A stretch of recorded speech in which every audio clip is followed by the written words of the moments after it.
Hello everyone, welcome to you on our Yashwant Ideal Educational Institute, this YouTube channel. Hello dear students, today we are going to see the grammatical part of English. In this part, the tense, the type of tense. The type of tense is the present perfect continuous tense. The present perfect continuous tense means in Marathi चालू पूर्ण वर्तमान काळ. याला मराठीमध्ये चालू पूर्ण वर्तमान काळ किंवा पूर्ण अपूर्ण वर्तमान काळ असे म्हणतात. आपण आपल्या चॅनलवरती मागच्या व्हिडिओजमध्ये present tense, simple present tense, simple past, future, perfect ह्या टेन्सचा अभ्यास केला आहे. आज आपण परफेक्ट कंटिन्युअस टेन्सचा पहिला प्रकार म्हणजे the present perfect continuous tense हा घटक अभ्यासणार आहोत. What is the exactly of the present perfect continuous tense? Here is given the definition of this tense. Now let's get started. The present perfect continuous tense is used to express an action or event that began some times ago, has continued till now and is still going on. म्हणजेच याचा मराठीमध्ये अर्थ आपण पाहूया. पहा, याचा मराठीमध्ये अर्थ होतोय भूतकाळात केव्हा तरी चालू झालेली क्रिया अजूनही चालूच असेल किंवा चालूच आहे तर तेव्हा त्या क्रियेच्या काळाला चालू पूर्ण वर्तमान काळ किंवा पूर्ण अपूर्ण वर्तमान काळ असे म्हणतात. हे आपल्याला सरळ सरळ द प्रेझेंट परफेक्ट कंटिन्युअस टेन्सची डेफिनेशन करता येते. आता आपण पाहूया स्ट्रक्चर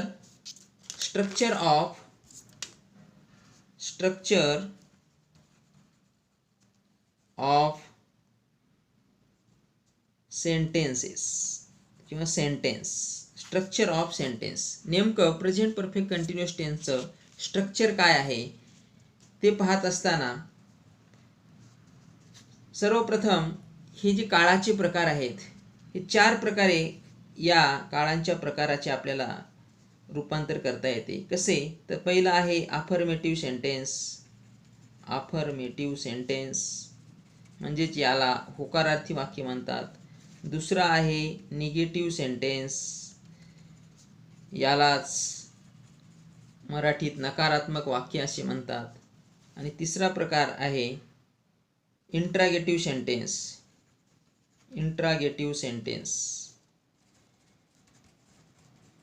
पहा, इंट्रागेटिव्ह सेंटेन्स म्हणजे प्रश्नार्थक वाक्य. यामध्ये पुन्हा 2 प्रकार पडतात. त्याच्यामध्ये आहे येस नो टाईप क्वेश्चन्स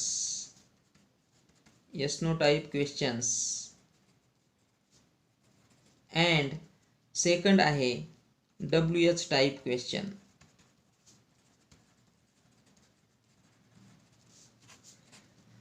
पहा, या सर्व प्रकारांचा अभ्यास करण्यासाठी आपल्याला प्रेझेंट परफेक्ट कंटिन्युअस टेन्स सर्वप्रथम समजून घ्यावा लागेल. तर यामधलं जे पहिलं वाक्याचा प्रकार आहे त्या वाक्याच्या प्रकारामध्ये प्रेझेंट परफेक्ट कंटिन्युअस टेन्सचे कशा पद्धतीने वाक्य तयार करतात त्यासाठीच आहे स्ट्रक्चर ऑफ सेंटेन्स किंवा structure of present perfect continuous tense. याचं नेमकं स्ट्रक्चर काय असतं तर पहा, सर्वप्रथम याचे आपल्याला फॉर्म्युला किंवा स्ट्रक्चर म्हणून पाहता येईल. प्रेझेंट परफेक्ट कंटिन्युअस टेन्सच्या वाक्याची रचना असते S for subject plus form of to हॅवची रूपे हॅव ऑब्लिक हॅव किंवा हॅज या हेल्पिंग व्हर्बचा वापर केला जातो. प्लस त्यानंतर बीन हे सुद्धा हेल्पिंग व्हर्ब म्हणून या ठिकाणी आपण वापरू शकतो. Plus main verb plus ING किंवा त्यालाच प्रेझेंट पार्टिसिपल असे म्हणतात. यालाच प्रेझेंट पार्टिसिपल असेही म्हणतात. प्रेझेंट पार्टिसिपल म्हणजेच मुख्य क्रियापदाचे चौथे रूप किंवा यालाच main verb plus I N G असंही आपण म्हणतो. या दोन्हीही शब्दाऐवजी आपण डायरेक्टली फी फोर आपण म्हणजेच फी म्हणजे व्हर्ब, फोर म्हणजे क्रियापदाचे चौथे रूप याचा यूज करूया. आणि त्यानंतर शेवटी असतं ऑब्जेक्ट, त्याचं फक्त आपण ओ फॉर ऑब्जेक्ट. तर अशा पद्धतीनं ही झाली प्रेझेंट परफेक्ट कंटिन्युअस टेन्स या काळाची वाक्याची रचना. या पद्धतीनुसार आपण वाक्य तयार करू शकतो. म्हणून पुन्हा एकदा स्ट्रक्चर पहा. एस प्लस ह्या oblique has plus been plus V four या प्रेझेंट पार्टिसिपल या main verb plus I N G plus object.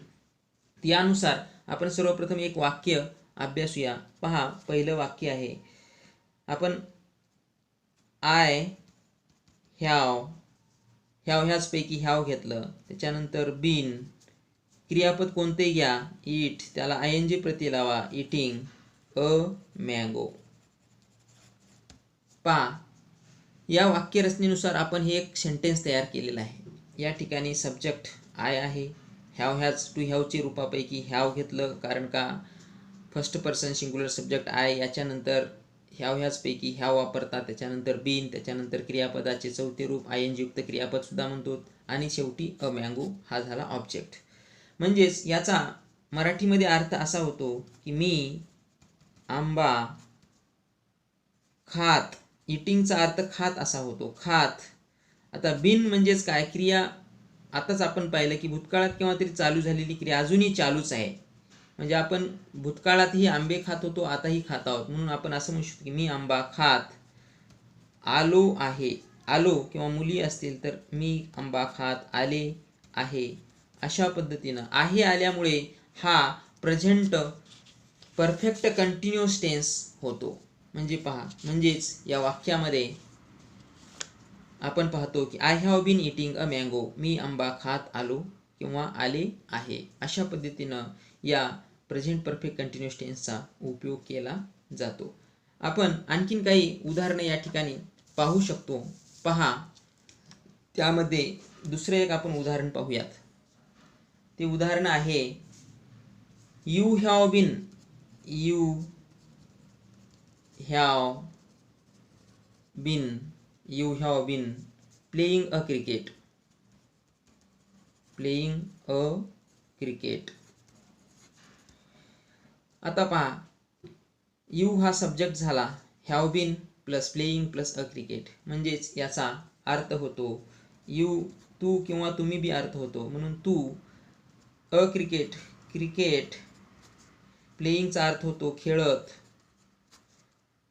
आता तू म्हणजे आला आहेस, तू क्रिकेट खेळत आला आहेस. हा एकवचनी जर करता म्हणून याचा अर्थ घेतला तर यूचा अर्थ तू होतो. आणि जर आपण याचा अनेकवचनी जर मिनिंग घेतलं तर याचा अर्थ असा होतो की तुम्ही क्रिकेट खेळत आला, तुम्ही क्रिकेट खेळत आला आहात. म्हणजे भूतकाळापासून आजपर्यंत सुद्धा ती क्रिया चालूच आहे. म्हणून आपण असं म्हणू शकतो की you have been playing a cricket.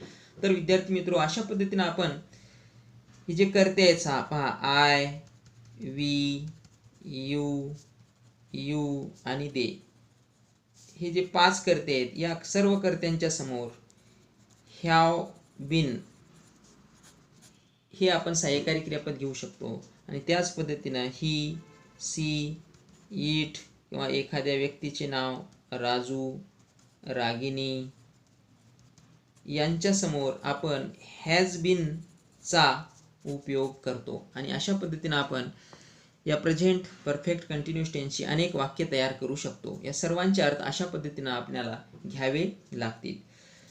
दुसरे एक आपण वाक्य पाहूया. पहा, 3 नंबरचे वाक्य आहे, ही हॅज. पहा, he has been teaching, he has been teaching English for 5 years. 5 years. पहा, या ठिकाणी हे वाक्य आहे, he has been teaching English. इथं आपण फॉर वापरलेला आहे, फॉर 5 years. म्हणजेच याचा अर्थ असा होतो की तो 5 वर्षापासून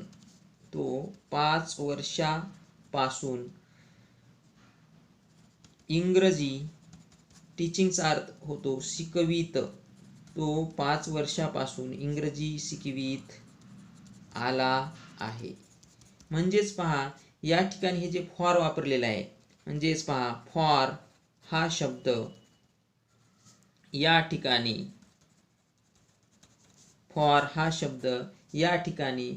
कालखंड सूचित करण्यासाठी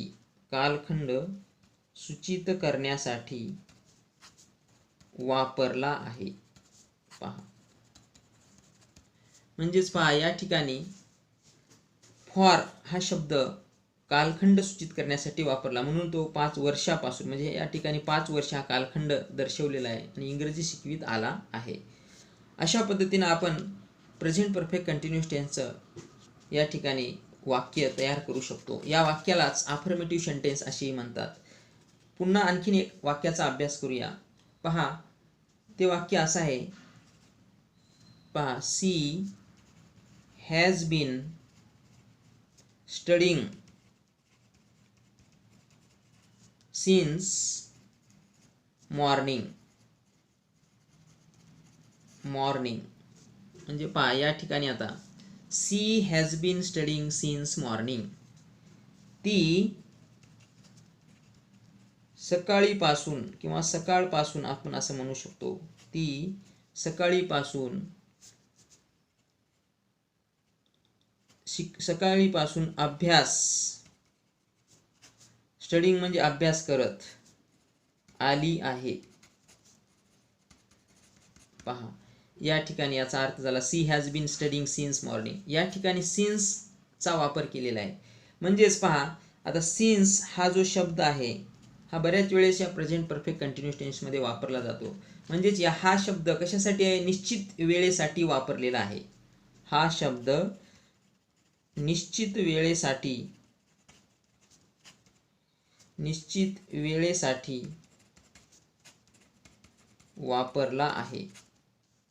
पहा तर अशा पद्धतीनं सिन्स आणि फॉरचा यूज करून आपण प्रेझेंट परफेक्ट कंटिन्युअस टेन्सचे वाक्य तयार करू शकतो. आणि त्याचबरोबर हॅव बीन आणि हॅज बीन आणि V+ing या क्रियापदांचा वापर करून आपण प्रेझेंट परफेक्ट कंटिन्युअस टेन्सची वाक्य तयार करू शकतो. आणखीन एक प्रकारचं वाक्य पाहूया. पहा, I have been learning in this school since 2018. पहा या प्रकारचं वाक्य आहे. I have been learning in this school since 2018. म्हणजेच या वाक्याचा अर्थ काय होतो, पहा, मी या शाळेत, इन दी स्कूलचा अर्थ झाला या शाळेत, करता सर्वप्रथम घेतला मी या शाळेत केव्हापासून, सिन्स हा शब्द निश्चित वेळेसाठी दर्शवलेला आहे. म्हणजेच सिन्स वापरलेला आहे 2018 पासून. याचा अर्थ मी या शाळेत 2018 पासून, लर्निंग म्हणजे काय, शिकत, म्हणून शिकत आता आलो आहे. म्हणजे पहा ही जी क्रिया आहे भूतकाळापासून 2018 पासून आज 2021 पर्यंत, टिल 2021 पर्यंत आम्ही शिकत आलो आहोत, किंवा मी या शाळेत 2018 पासून शिकत आलो आहे. म्हणजे अशा पद्धतीनं या सेंटेन्सचा मिनिंग मराठीमध्ये होत असतो.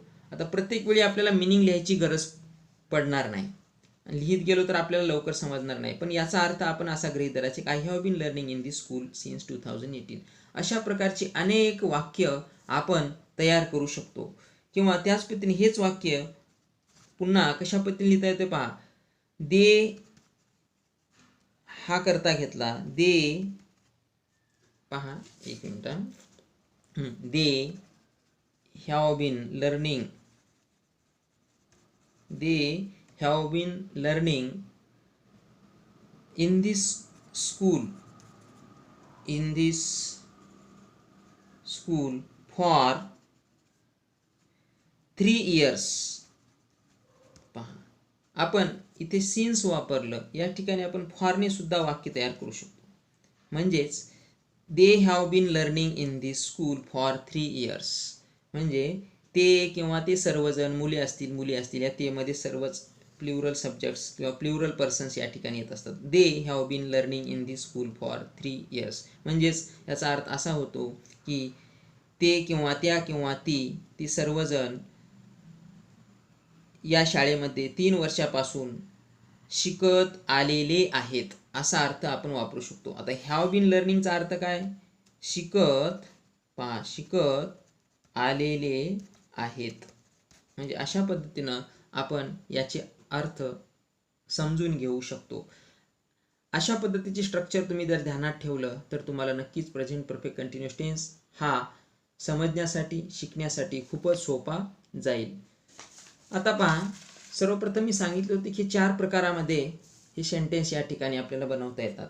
म्हणजे समजा जर आपल्याला अफर्मेटिव्ह सेंटेन्स बनवायचा असेल, समजा affirmative sentences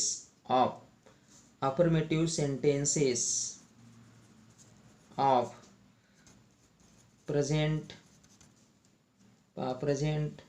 perfect continuous tense, तर आता चालू, पूर्ण, वर्तमान काळाची जी वाक्य आहेत ती बनवत असताना स्ट्रक्चर तर माहिती आहे आपल्याला, S plus have has plus been plus V4 plus O. आपण एक वाक्य पाहू शकतो, पहा की Raju has been writing a story. पहा, Raju has been writing a story. पहा हे वाक्य आहे, Raju has been writing a story. म्हणजे पहा, इन दिस अबाव सेंटेन्स, पहा in this above sentence the verb, या वाक्यामध्ये व्हर्ब कोणता आहे? हॅज आहे, बीन आहे, रायटिंग आहे. द व्हर्ब म्हणून आपण लिहू शकतो हॅज बीन रायटिंग, हे व्हर्ब आहे. In this above sentence the verb has been writing, हे जे आपण लिहिलेलं आहे ते काय दाखवत आपल्याला? पहा, shows that the action is going on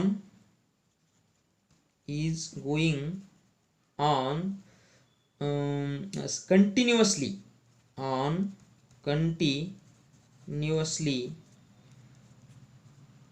up to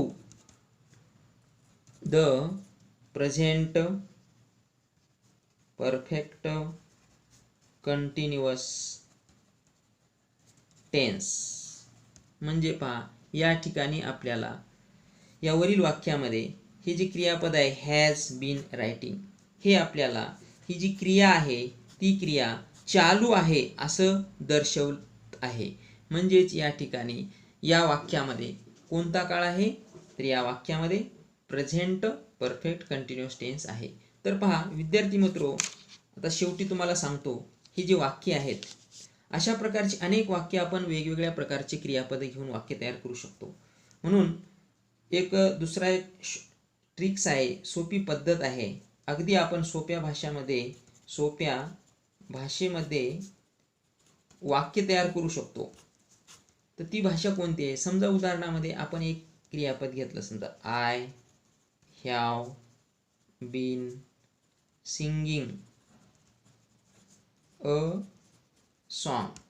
म्हणजे पहा, या ठिकाणी मी गाणे गात आलेली किंवा आलेलो किंवा आलो आहे, अशा प्रकारचे आपण वाक्य तयार करू शकतो. समजा कसं, आलो, आली किंवा आलेलो किंवा आलेली, अशा प्रकारचे हे आपण अर्थ या ठिकाणी घेऊ शकतो. तर म्हणजे पहा आता या ठिकाणी काय आहे, सिंगिंग हे प्रेझेंट पार्टिसिपल आहे. तर या ठिकाणी आपल्याला फक्त बदलायचं काय एवढ्या वाक्यामध्ये, फक्त हे जे सब्जेक्ट आहे आयच्या ठिकाणी आपण हे घेऊ शकतो, we have been singing a song. त्याच्यानंतर पुढे आपण घेऊ शकतो you have been singing a song, किंवा पुन्हा you have been singing a song. पुन्हा दे हॅव बीन, पहा अशा प्रकारचे वाक्य, they have been singing a song. आता आय वी यू दे या कर्त्याच्या नंतर आपण हॅव बीन वापरलं. जर आपण ही हॅज इट जर घेतलं तर पहा पुन्हा ही सी आणि इट किंवा एखाद्या व्यक्तीचं नाव आहे राजू असेल किंवा रागिनी असेल, तर आता पहा या सर्व कर्त्यांच्या समोर आपण काय घेऊ शकतो, has been singing a song. पहा हे झालं वाक्य. म्हणजे आपण अशा पद्धतीनं वाक्य तयार करू शकतो. He has been singing a song, she has been singing a song, it has been singing a song, Raju has been singing a song, Ragini has been singing a song. तर पहा अशा पद्धतीनं आपण प्रेझेंट परफेक्ट कंटिन्युअस टेन्सची अनेक होकारार्थी वाक्य तयार करू शकतो. फक्त या ठिकाणी आपल्याला फक्त कर्ते आपण बदलले आहेत. बाकी हॅव आणि हॅज, आय वी यू देच्या समोर हॅव बीन घ्यायचं, ही सी इट किंवा राजू रागिनी किंवा एखाद्या व्यक्तीचं नाव असेल त्यासमोर हॅज बीन घ्यायचं आणि आपण असे अनेक वाक्य तयार करू शकतो. किंवा त्याच पद्धतीने हे एकच क्रियापदाचे रूप घेऊन आपण वाक्य तयार करू शकतो, किंवा हीच वाक्य आपण वेगवेगळे क्रियापदाचे चौथे रूप घेऊन सुद्धा तयार करू शकतो. कसं तर पहा, समजा for example he has been singing ऐवजी आपण काय घेऊ शकतो, गोईंग टू मार्केट. पहा he has been going to market, she has been going to market, Raju has been going to market. म्हणजेच राजू मार्केटला जात आली आहे अशा पद्धतीनं, किंवा सीता रागिनी मार्केटला जात आली आहे अशा प्रकारचे वाक्य आपण तयार करू शकतो. गोईंग ऐवजी आणखीन तुम्ही रीडिंग घेऊ शकता. पहा कधी कधी ऑब्जेक्ट नाही घेतला तरी सुद्धा या वाक्याचा अर्थ पूर्ण होतो. कसा, पहा रागिनी हॅज बीन रीडिंग. आता हे वाक्य आपण घेतलेलं आहे, म्हणजे रागिनी वाचत आली आहे. आता ती काही वाचू शकते, याच्या पुढे ऑब्जेक्ट घेऊ शकतो, आहे की नाही, बुक, स्टोरी, नॉवेल, न्यूजपेपर, आहे की नाही. अशा पद्धतीनं आपण प्रेझेंट परफेक्ट कंटिन्युअस टेन्सची अनेक वाक्य तयार करू शकतो. फक्त या ठिकाणी काय काय ध्यानात ठेवायचं, have oblique has plus been plus V4 हा फॉर्म्युला ध्यानामध्ये ठेवायचा. आणि प्रत्येक कुठलंही वाक्य घेतलं त्यामध्ये सब्जेक्ट असतोच, त्यानंतर हेल्पिंग वर्ब असतात, मुख्य क्रियापद असतं, दुसरं रूप, तिसरं रूप असू शकतं, पण या ठिकाणी चौथं रूप घ्यायचं आणि प्लस शेवटी आपण या ठिकाणी ऑब्जेक्ट.